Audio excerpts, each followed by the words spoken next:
السر اللي محدش هيقولك عليه غيري. تحطي العدس الأصفر مع الرز ولا بعده في الكشري الإسكندراني؟ الكشري الإسكندراني أو الكشري الأصفر من الأكلات السريعة واللذيذة، بس ساعات بيطلع معجن وساعات مفلفل زيادة. تعال أقولك على السر اللي هيخليه يطلع مظبوط على أصوله. السر كله في كمية العدس بالنسبة للرز. لو 2 كوب رز زائد 2 كوب عدس معجن. لو 3 كوب رز زائد 1 كوب عدس مظبوط. لو 4 كوب رز زائد 1 كوب عدس مفلفل قوي. أفضل نسبة للكشري الأصفر 3 كوب رز ل1 كوب عدس علشان يبقى مظبوط ومش معجن ولا مفلفل.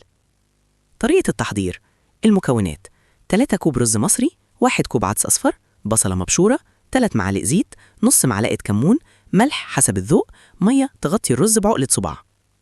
الخطوات: في حل على النار حطي الزيت وسخنيه ونزلي بالبصلة المبشورة وقلبيها لحد ما تتحمر وتبقى ذهبي. ضيفي الرز والعدس والكمون والملح وقلبيهم كويس جدا. لما الرز يشرب ميته ويزيق في الحلة زودي مية تغطيه بعقلة صباع. غطي الحلة وخففي النار تبقى منخفضة وسيبيه لحد ما يستوي بهدوء. تركية سرية: بعد ما تطفي النار حطي معلقتين مية على الوش وسيبي الحلة مقفولة 5 دقايق.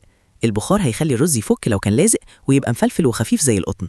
الدقة الجانبية اللي تكمل الطعم: طماطم متقطعة، توم مفروم، فلفل أخضر، كمون وملح. تحطيهم مع بعض وتقدميهم مع الكشري، طعم خرافي وخفيف. ما تنسيش بقى، لو استفدتي ما تنسيش تعملي لايك وشير علشان الوصفة توصل لأكبر عدد. اللايك مش هيفرق معاكي بس بيفرق معايا جدا علشان أقدر أكمل وأقدم لكم كل جديد. وما تنسيش تصلي على الحبيب.